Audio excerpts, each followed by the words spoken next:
Hello, everybody. My name is Graham Elwood, and you are watching The Political Vigilante. Remember our progressive hero, Alexandria Ocasio-Cortez? She was the one. Now, she didn't write the Green New Deal, but she started talking about it over a year ago, and it became, she got it in the mainstream media. I mean, the Green Party had been talking about it for years. And you know, Jill Stein was pushed it really hard in 2016. The first time we started to hear about it was AOC, because she was such a like rock star, ascending young person, was waiting tables a year before and then she defeated an incumbent Democrat. It was a big deal. And she was like really using her platform well. Remember when they did this video at the, for The Intercept? Remember this? Didn't this inspire you?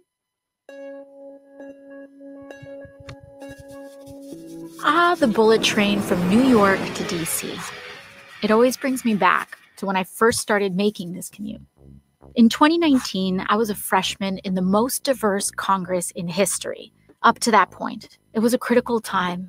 I'll never forget the children in our community. They were so inspired to see this new class of politicians who reflected them, navigating the halls of power. It's often said, you can't be what you can't see. And for the first time, they saw themselves.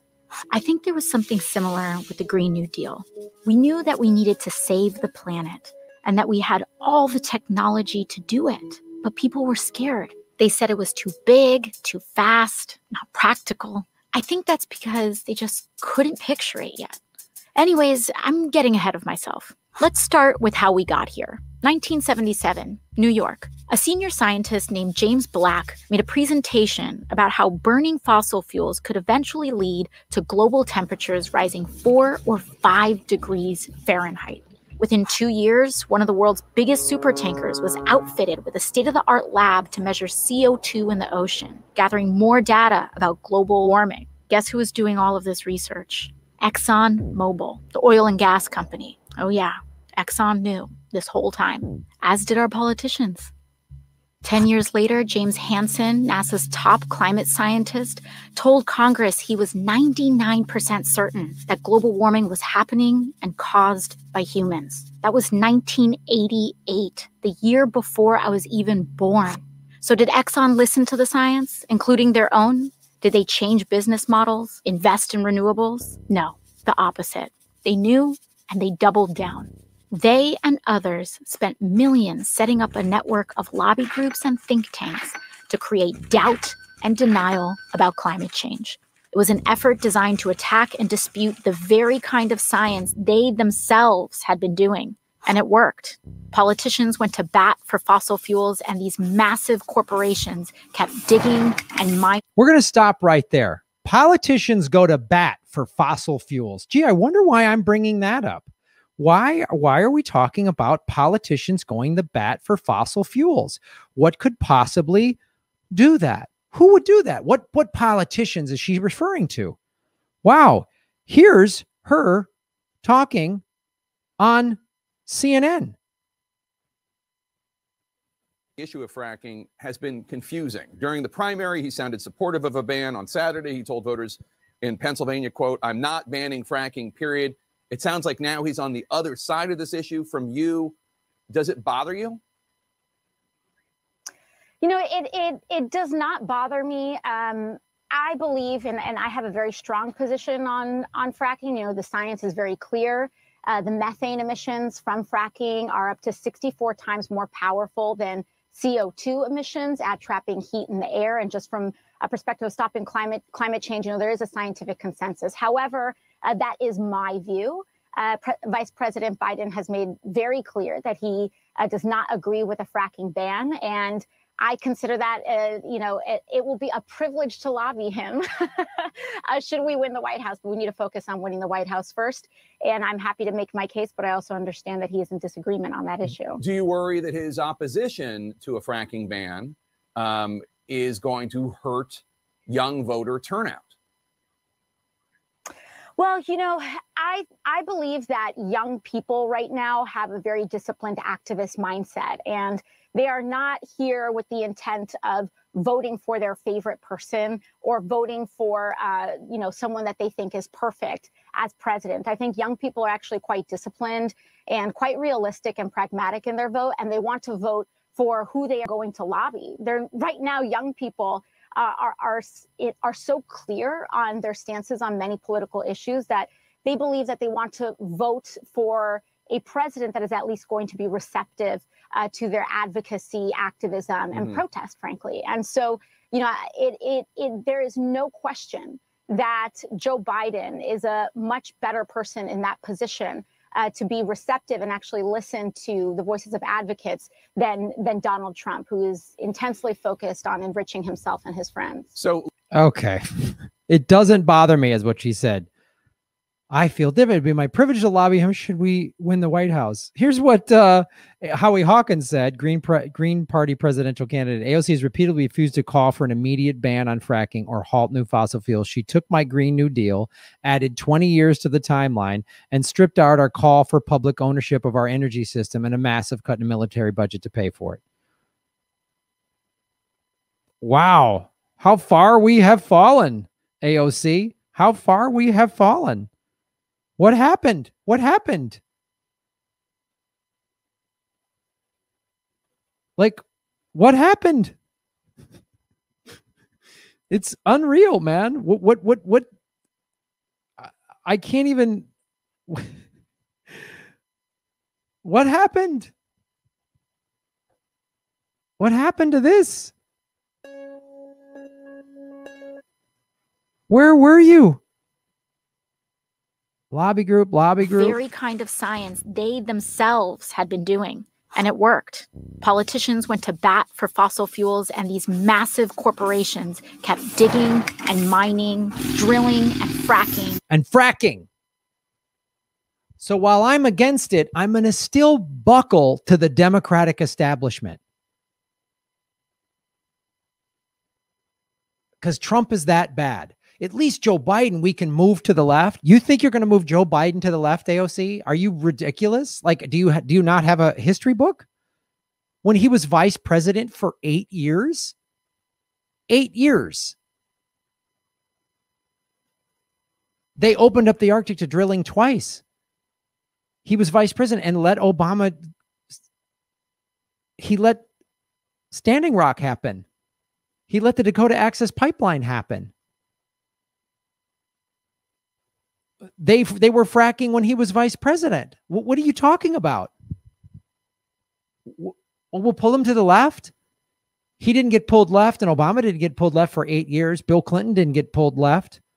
Jimmy Carter was only in the White House for 4 years. Lyndon Johnson didn't get pulled left. He ramped up fighting in Vietnam. JFK was saying, I'm going to stop the war in Vietnam and I'm going to stop the CIA, and they put a bullet in his head. Truman didn't get pulled to the left. FDR, that one. There we go. You think Joe Biden is FDR? What are you talking about? Have you not watched your own video that you did a year ago? Like there was no tomorrow. America became the biggest producer and consumer of oil in the world. Fossil fuel companies made hundreds of billions, while the public paid the lion's share to clean up their disasters. We lost a generation of time we'll never get back. Entire species will never get back. Natural wonders gone forever. And in 2017, Hurricane Maria destroyed the place where my family was from, Puerto Rico. It was like a climate bomb. It took as many American lives as 9/11. And in the next year, when I was elected to Congress, the world's leading climate scientists declared another emergency. They told us that we had 12 years left to cut our emissions in half, or hundreds of millions of people would be more likely to face food and water shortage. So AOC, when Joe Biden doesn't pull to the left, when he won't ban fracking, because, well, the young people, and, you know, she looks down and to the right.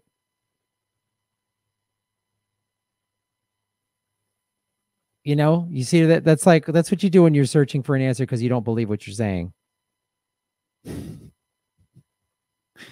12 years to cut emissions in half. You were like screaming so loud about the Green New Deal, and we were all like so fired up to support you. when you called out at your freshman orientation that there was lobby groups there. We were all on Twitter going, yes, this is a real progressive. What if we start getting, we always say we'll get more AOCs in the Congress and in the Senate. I don't want another AOC in there. I don't want somebody calling Nancy Pelosi Mama Bear. It doesn't bother you that Joe Biden goes back and forth on fracking. You just said that. It doesn't bother you. So you're one of the politicians in this video. We don't have 12 years now. We have 10. And 4 years of Joe Biden? He's not going to do it. Kamala's not going to do it. Is poverty and death.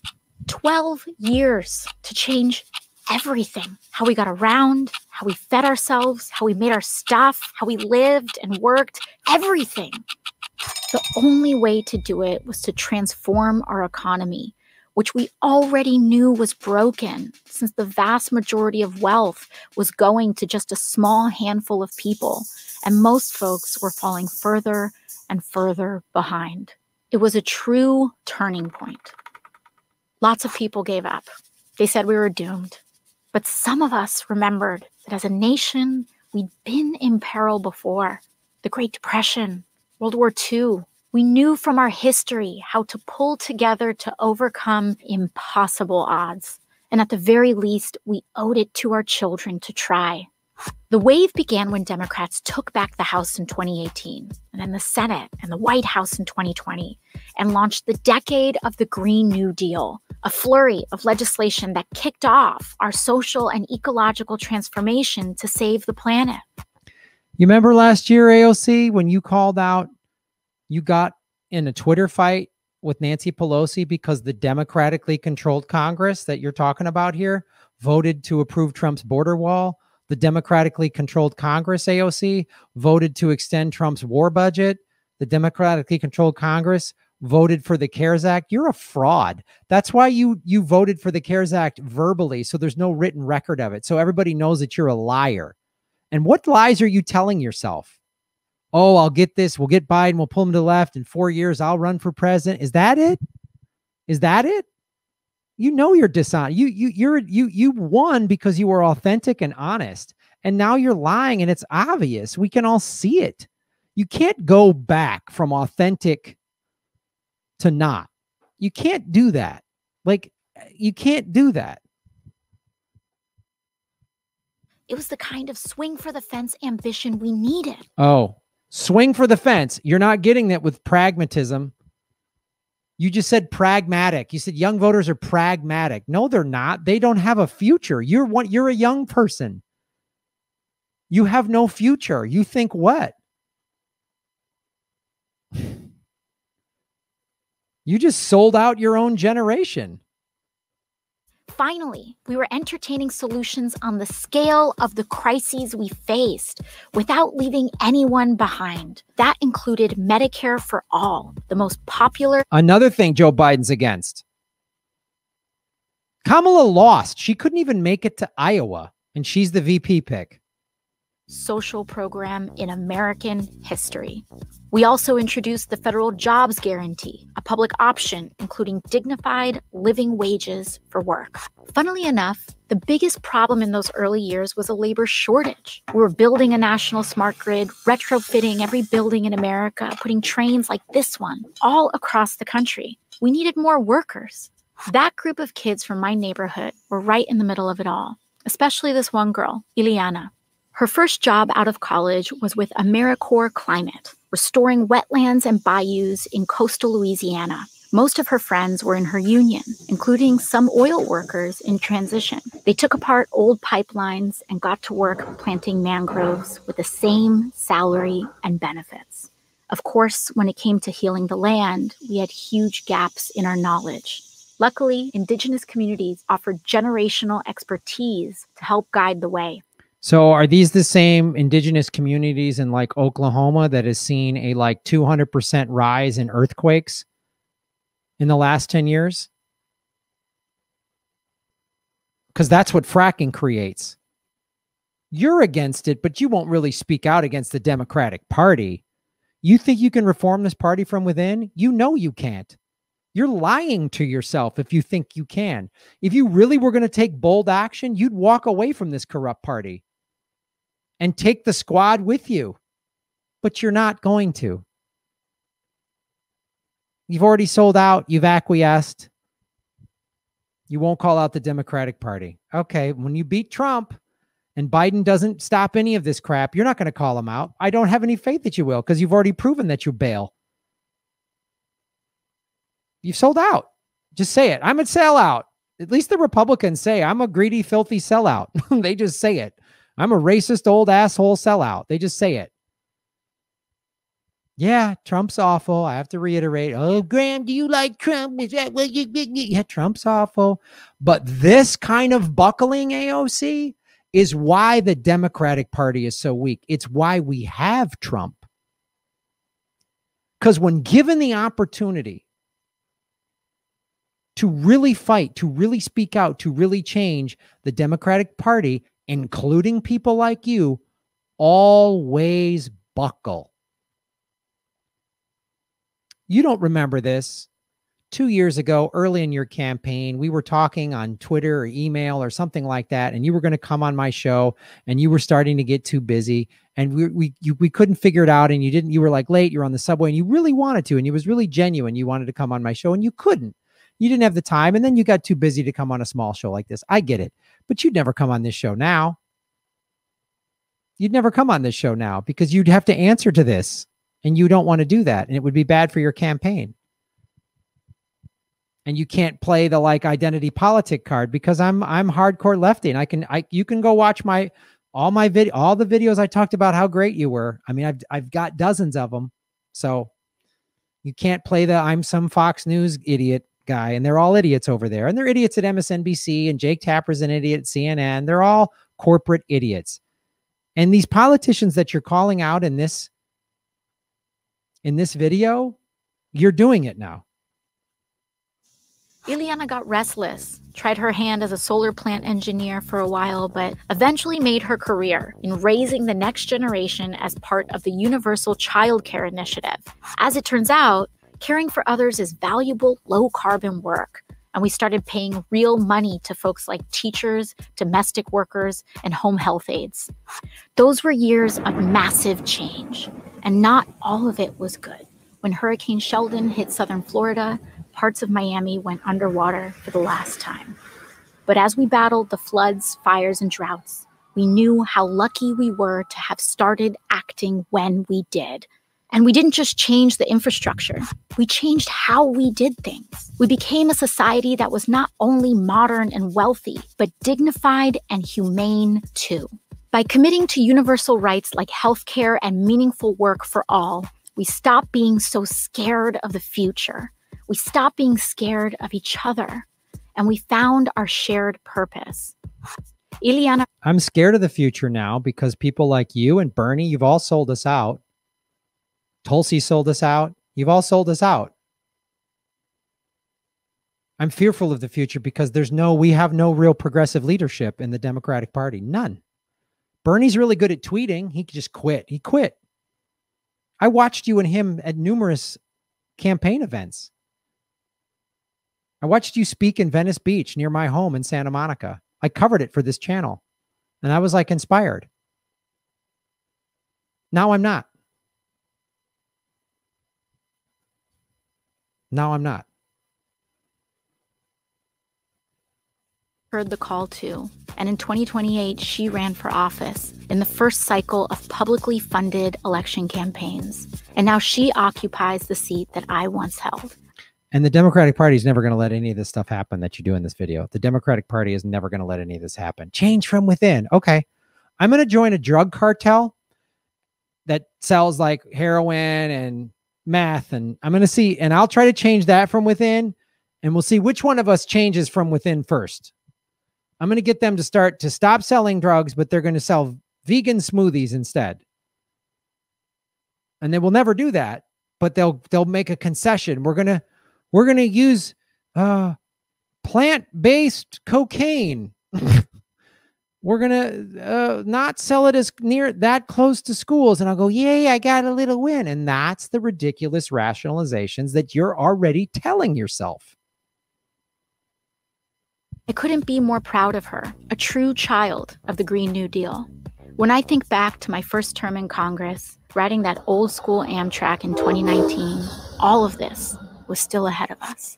And the first big step was just closing our eyes and imagining it. We can be whatever we have the courage to see. You lost your courage. You lost your courage. That courageous young woman that was live tweeting her freshman orientation saying, how come we're only talking to lobby groups? How come we're not hearing from labor or unions or environmental groups? That was a courageous young woman. That was a woman that inspired me. That was a woman that I was like, I'm donating to her campaign when she, you know, I donated in 2018. I live in California. That was a courageous young woman. I was like, this is the future. This is what I'm talking about. These millennials are awesome. Get them out there fighting for this. Now I'm not inspired by you at all. Not at all. It doesn't bother me. Now you're saying, because you're afraid of getting shunned by the Democratic Party, you should leave the Democratic Party, but none of you will. Bernie buckled. You buckled. The squad is all buckled. And you fought for some decent things. And I'll give you credit when you fight for some decent things, but you're not the person you sold us on. You have millions of Twitter followers. You have so much more power in your hands using this than the Democratic Party. And the Democratic Party knows that. So I don't know if they threatened you or they probably offered you maybe a veiled threat. We're going to put you on some shitty committee talking about shoelaces or stamps or something ridiculous. And then we're going to bury you in the basement. Or they offered you what? They dangled you some cabinet position. They're 2024, you're going to run for president or be VP because Kamala, whatever it is. You keep telling yourself, you keep kicking that can down the road. Kick it down the road. Now, well, so if Biden gets in, then in 2022, we'll take over the Senate and the House with what? More corporate Republicans that sell out and corporate Democrats? For corporate Republican, corporate Democrat? What's the difference? I watched the debates, Kamala, Pence, Trump, Biden. None of them are for Medicare for all. None of them are for banning fracking. There's no Green New Deal. You're certainly not getting one from the Republicans. So I got to take the table scraps of, we'll push him to the left.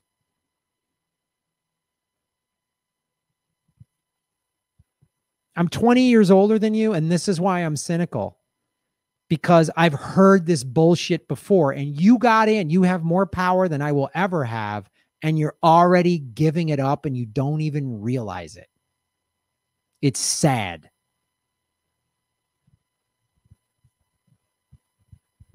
And have your staff go through my channel. Every video that I talked about you prior to you endorsing Biden. See how I talked about you. All my live chats, I'm like, oh, we'll get more AOC. I was cautiously optimistic with Bernie. I donated to his campaign. He owes me money. And I'll never give you or the Democratic Party a fucking penny ever. You think you're better than the Republicans? Oh, when Biden becomes president and continues bombing 7 countries, because that's how many Trump is bombing. You know why Trump is continuing to bomb 7 countries? Because Biden and Obama took us from 2 wars to 7. I can't wait to see how many pieces of legislation have you signed off on already that increase bombing. You're a fraud. You're a fake. Or you just buckled, man. I don't know what it is. I don't know if you were a phony from day one or you got drunk on the fame and the power and things are going to be different this time. And then you finally get up into the mansion and the big house and you go, fuck it. We'll just keep this game going. This is pretty sweet. Nice try, man. Boo. Thanks for watching the show, everybody, especially if you're an AOC staff, which I don't think any of you had the stones to watch, let alone respond to me. I know you don't got the guts to respond to me. That I know for certain. No real politician has the guts to, none of them do. Only candidates running, like progressives running, reach out to me. That's it. Nobody in office is calling me at all. So enjoy your selling out. And since I don't get carrots dangled in front of me by the DNC, I'm dependent upon viewers. find folks such as yourself who are watching the show. So support what we do at patreon.com/Graham Elwood. I lost my home to Obama and the banks and Kamala Harris, so the Democratic Party can go fuck themselves. Yes, Trump is a Nazi. Someone ought to put one between his eyes like they did Hitler. Yeah, support us at rockfin.com/Graham Elwood, a blockchain cryptocurrency platform. Fuck the ruling class, fuck the 1%, fuck both parties. We are in class warfare. There's not two parties in America. There's the ruling class and everybody else. And when politicians like AOC get in positions of power, they acquiesce to the ruling class. And just know that this two-party system is professional wrestling. It's complete bullshit. And she is letting the Democratic Party and the Republicans mortgage all of your futures. I have 6 nieces and nephews who will not see their 50th birthday. Thanks to people like AOC, who are actually worse than the just greedy oil companies. The oil companies are awful, awful people, but they're flat out honest. I'm greedy. We want money. I don't care. What's worse to me is somebody saying, oh, I'm going to fight for you and I'm on the right side of the resistance. And then they fold when either a little threat or a little power. They get a little power. I think she's drunk with power, quite honestly. So you're worse. Telling me you're on my side and selling me out is worse than just saying, Graham, fuck you. I'm your enemy. At least I know you're my enemy. I know a rattlesnake ain't my friend, but don't come up to me dressed like a poodle and then fucking bite me like a rattlesnake and then say, oh, I'm helping Trump win. If all the pussy ass liberals that yell at people like me, all these liberals, Graham, you're going to let Trump win. Don't criticize the Democrats. If you spend as much time criticizing the Democratic Party as you do actual lefty, I'm an anti-war, pro-labor socialist. Okay? You spend as much time criticizing the Democratic Party and holding them accountable as you do criticizing people like me, the Democratic Party would actually change. I said a year and a half ago when the primary started, I said, I will not vote. If they put a corporate Democrat in there, if they screw Bernie again and put it corporate, I will not vote for them. And I am a man of my word. I don't just make fancy videos and then get some money and power and go, it doesn't bother me fracking. So support what we do. I have a Venmo. They're unsubscribing me at YouTube. Literally, they have dropped my subscriber. I was at 73,000, like 500 or 600. Now we're at like 73,100. They've literally unsubscribing people. I go live 4 days a week. I've had so much taken away from me by the ruling class and corporations. So I just have no fucking patience for you, AOC. I got no patience for Tulsi. Even Tulsi's doing something right now. She's at least trying to like get pardon of Julian Assange. You won't do that. Bernie's a fucking sellout. So go eat it, man. You're the worst. You're the worst. Mitch McConnell, I know he's a rat, fuck, soulless, weasel, maggot-ridden, racist, greedy bag of shit. I know if I could just looking at his photo, if I didn't know who he was, I go, that's who Mitch McConnell is. You sold me on this. Oh, millennial fight, Green New Deal. You're full of shit. You're full of shit. I know who Trump is. He's awful. He's awful. And this election, it's not, the economy is going to collapse. There's going to be riots in the streets. Then what? Doesn't bother you about Biden? All right.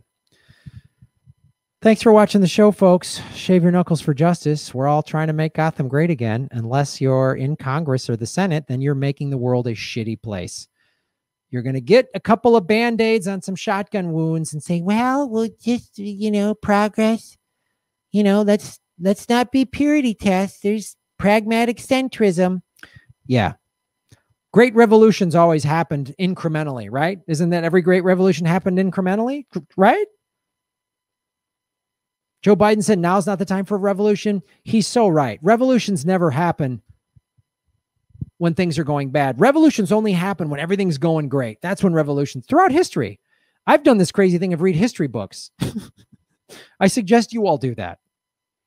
Shave your knuckles for justice. Boom.